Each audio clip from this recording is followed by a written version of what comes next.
നമ്മുടെ ജീവിതത്തിൽ ചിലപ്പോൾ ഒരു ചോദ്യം നമ്മളെ പിന്തുടരും. ഞാനിപ്പോൾ ചെയ്യുന്ന ജോലി ശരിക്കും ഞാൻ ചെയ്യാൻ ആഗ്രഹിച്ചതാണോ? പലരും ആ ചോദ്യം മനസ്സിനുള്ളിൽ അടച്ചുവെച്ച് ജീവിതം മുന്നോട്ട് കൊണ്ടുപോകും. പക്ഷേ ചിലർ ഒരു ദിവസം ആ ചോദ്യം കേൾക്കാൻ ധൈര്യം കാണിക്കും. ഇന്ന് നിങ്ങൾ കേൾക്കാൻ പോകുന്നത് അത്തരത്തിലുള്ള ഒരാളുടെ കഥയാണ്. സ്വപ്നവും ഉത്തരവാദിത്വവും തമ്മിൽ കുടുങ്ങിയ ഒരു സാധാരണ മനുഷ്യൻ്റെ കഥ. ഇതാണ് ശബ്ദത്തിൻ്റെ വഴി. തിരുവനന്തപുരത്തെ തിരക്കേറിയ നഗരത്തിൽ ജീവിക്കുന്ന ഒരാളായിരുന്നു രാംകുമാർ. എല്ലാവരും അവനെ രാം എന്ന് വിളിക്കുമായിരുന്നു. നഗരത്തിലെ ഒരു സ്വകാര്യ ബാങ്കിൽ കളക്ഷൻ ഏജൻ്റായിരുന്നു അവൻ. രാവിലെ 10 മണി മുതൽ രാത്രി 8 മണി വരെ നീളുന്ന ജോലി. ഒരു നിമിഷം പോലും ശാന്തമായിരിക്കാൻ കഴിയാത്ത ജോലി. അച്ഛൻ, അമ്മ, സഹോദരി ഇവരാണ് അവൻ്റെ ലോകം. കുടുംബത്തിൻ്റെ മുഴുവൻ ചുമതലയും അവൻ്റെ തോളിലായിരുന്നു. അതുകൊണ്ട് ജോലി എത്ര കഷ്ടപ്പെട്ടതായാലും അവൻ ഒരിക്കലും പരാതിപ്പെട്ടിരുന്നില്ല. രാമിൻ്റെ ദിവസം ആരംഭിക്കുന്നത് രാവിലെ 6 മണി മുതലാണ്. രാവിലെ 7 മണിക്ക് വീട്ടിൽ നിന്നിറങ്ങും. സഹോദരിയെ 7:30 ട്യൂഷനിലെത്തിച്ചിട്ട് 8 മണിയോടെ പാളയത്തെത്തും. അവിടെ അവൻ്റെ അടുത്ത സുഹൃത്തായ മനു കാത്തിരിക്കും. ഒരു ചെറിയ ചായക്കടയിലിരുന്നു അവർ ചായ കുടിക്കും. ചെറിയ തമാശകളും ജീവിതത്തെക്കുറിച്ചുള്ള ചർച്ചകളും. അതായിരുന്നു രാമിൻ്റെ ദിവസത്തിലെ ഏറ്റവും ശാന്തമായ സമയം. അതിനുശേഷം 10 മണി മുതൽ ജോലി. നഗരത്തിൻ്റെ പല ഭാഗങ്ങളിലായി കളക്ഷൻ ജോലിക്ക് പോകണം. മണിക്കൂറുകൾ ബൈക്കിൽ സഞ്ചരിക്കണം. മഴയിലും ചൂടിലും യാത്രകൾ. അങ്ങനെ ചില ദിവസങ്ങൾക്കുള്ളിൽ തന്നെ അവൻ്റെ നടുവേദന കൂടാൻ തുടങ്ങി. ചിലപ്പോൾ അവൻ മനസ്സിൽ ചോദിക്കും, ഇങ്ങനെ എത്ര ദിവസം? പക്ഷെ കുടുംബത്തെ ഓർത്താൽ ആ ചോദ്യങ്ങൾ അവൻ അടച്ചുവെക്കും.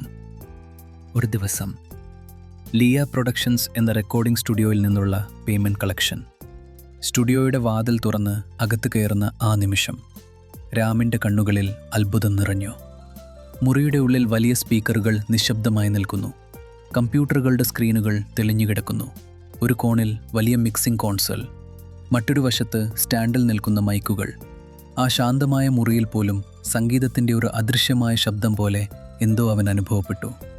അവൻ്റെ കണ്ണുകൾ ചില നിമിഷങ്ങൾക്കു നിശ്ചലമായി.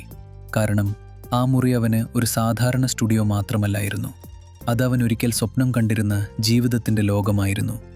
അതവനെ നേരെ പഴയ കാലത്തിലേക്ക് കൊണ്ടുപോയി. കോളേജ് കാലത്ത് അവൻ സൗണ്ട് എഞ്ചിനീയറിംഗ് പഠിച്ചിരുന്നു. റെക്കോർഡിംഗ്, മിക്സിംഗ്, സൗണ്ട് ഡിസൈൻ അതവൻ്റെ വലിയ സ്വപ്നമായിരുന്നു. പക്ഷേ വീട്ടിലെ സാമ്പത്തിക പ്രശ്നങ്ങൾ കാരണം പഠനം കഴിഞ്ഞ ഉടൻ ജോലി തേടേണ്ടി വന്നു. അങ്ങനെ അവൻ ബാങ്കിലെ കളക്ഷൻ ജോലിയിലെത്തി.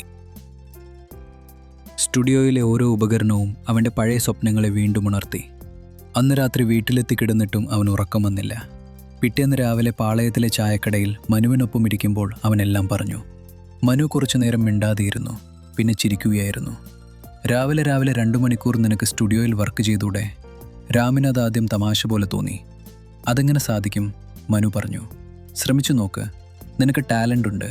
രാവിലെ സമയമുണ്ടല്ലോ. ആ വാക്കുകൾ രാമിൻ്റെ മനസ്സിൽ ഒരു പുതിയ വെളിച്ചം തെളിച്ചു.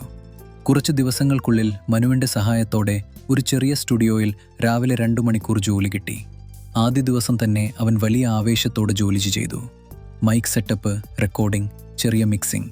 പഴയ അറിവുകൾ വീണ്ടും ഓർമ്മയിലെത്തി. സ്റ്റുഡിയോയിലെ ക്ലയൻറ്റുകൾ അവൻ്റെ ജോലി ഇഷ്ടപ്പെട്ടു. അങ്ങനെ ദിവസങ്ങൾ കടന്നു. രാവിലെ 2 മണിക്കൂർ സ്റ്റുഡിയോ, പിന്നീട് ബാങ്ക് ജോലി. 3 ആഴ്ചകൾക്കുള്ളിൽ തന്നെ അവൻ തിരിച്ചറിഞ്ഞു, ഇതവന് സന്തോഷം നൽകുന്ന ജോലിയാണ്. 2 മാസം കഴിഞ്ഞപ്പോൾ ഒരു വലിയ മാറ്റം സംഭവിച്ചു. സ്റ്റുഡിയോയിൽ നിന്നുള്ള വരുമാനം ബാങ്കിലെ ശമ്പളത്തോട് സമമായി. അതവനെ അതിശയിപ്പിച്ചു. അപ്പോഴാണ് മറ്റൊരു വാർത്ത. ബാങ്കിൽ പ്രൊമോഷൻ ലിസ്റ്റ് പുറത്തു വന്നു. രാമിൻ്റെ പേരും അതിലുണ്ടായിരുന്നു. Manager സ്ഥാനത്തേക്കുള്ള promotion.